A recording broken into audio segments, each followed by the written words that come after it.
అంత తిప్పించుకొని చిన్న టీ ఇచ్చి సరిపెట్టుకుని తెలుసా మీ అక్క. ఏంటి టీ ఇప్పించిందా? టీ కాదది, ఉత్తి టీ మాత్రమే. దానికి ఎందుకంత రియాక్ట్ అవుతున్నావు? అయినా దానికున్న పిసినతనానికి టీ ఇప్పించడం చాలా ఎక్కువ. ఫస్ట్ టైం వింటున్నాను. నిజంగానా? ఎవరికి ఇప్పించలేదా? లేదు. అవును, నువ్వు ఎవ్వరికి ఏది ఇప్పించావంట?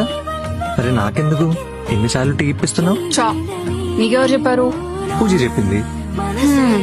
నువ్వు పోయి పోయి దాని మాటలు నమ్ము. అదేదో నీకు బిస్కెట్ వేసింది అంతే. నాకెందుకో ఇప్పుడు నువ్వే నాకు బిస్కెట్ వేస్తున్నావేమో అనిపిస్తుంది.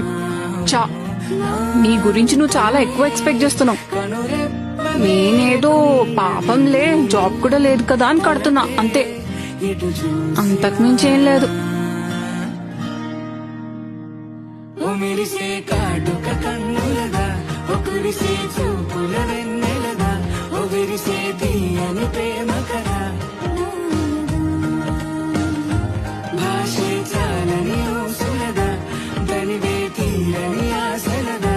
తెలిసి తెలుపని మాటలదా ప్రేమ